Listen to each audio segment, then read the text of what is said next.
নমস্কার বন্ধুরা, দীপাস কিচেনে আপনাদের সবাইকে স্বাগত। আজকে আমি হালকা ফুলকাটা নাস্তা নিয়ে এসেছি, যেটা বাচ্চাদের টিফিনে দিলে বাচ্চারা খেয়ে পেটটা ভরে থাকবে, ইভেন বড়দের লাঞ্চেও দিতে পারবেন।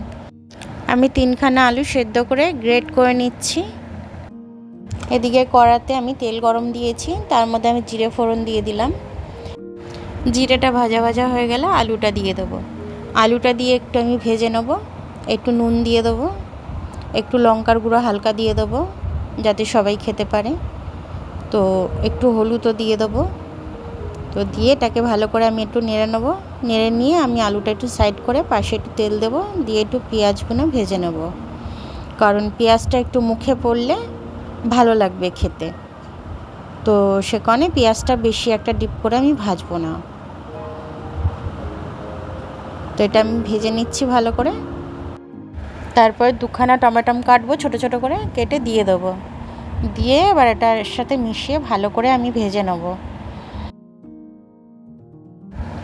আমার এটা ভাজা হয়ে গেছে। আমি এবার একটু ধনেপাতা দিয়ে দেবো। ধনেপাতাটা দিয়ে একটু ভালো করে ভেজে আবার নাবিয়ে নেবো। আমি এটাকে নাবিয়ে নিয়ে এটাকে সাইড করে তুলে রাখবো। তুলে রেখে আমি এবার আটার ব্যাটারটা গুলবো। আটা নিয়ে নিয়েছি আমি, এর মধ্যে নুন দিয়ে দিলাম আমি। দিয়ে এবার আমি জল দিয়ে এর ব্যাটারটাকে আমি গুলে নেবো, খুব ভালো করে গুলে নেবো, যাতে একটুও না দানা দানা ভাব থাকে।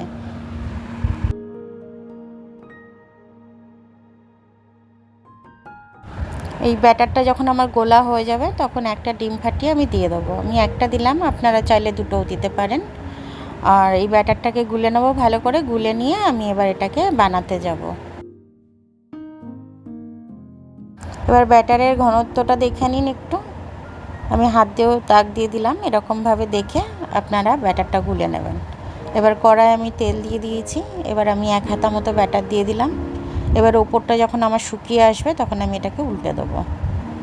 এবার এর ওপরে আমি একটা ডিম ফাটিয়ে রেখেছি, ওই ডিমটা নুন দিয়ে ফাটিয়ে রেখেছি, ওটাকে আমি একটু একটু করে দেবো এর মধ্যে।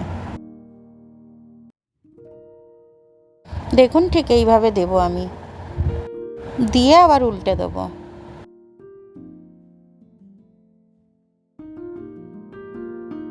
এবারে যে আমি আলুর পুরটা করে রেখেছিলাম সেটা এর মধ্যে দিয়ে দেবো, দিয়ে রোল করে নেব।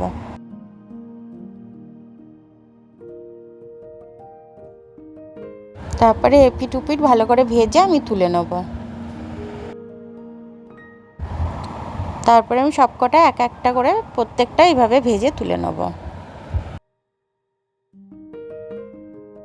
দেখুন আমাদের সকালের হালকা ফুলকা নাস্তা রেডি হয়ে গেছে। এই সস দিয়ে খেতে কিন্তু দারুণ লাগবে। এটা বাচ্চাদের স্কুলের টিফিনেও দিতে পারেন, ওরাও খেতে খুব মজা পাবে।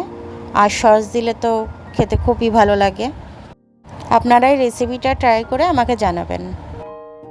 আমার ভিডিওটা দেখার জন্য অনেক অনেক ধন্যবাদ। আমার ভিডিওটা যদি আপনাদের পছন্দ হয় তাহলে লাইক, সাবস্ক্রাইব, বেল আইকনটা একটু টিপে দেবেন। আর যদি ফেসবুক থেকে দেখেন তাহলে লাইক আর ফলোটা একটু করে দেবেন। আবার কাল দেখা হবে নতুন রেসিপির সাথে। ততক্ষণ আপনারা ভালো থাকবেন। আমি কাল আবার আসছি।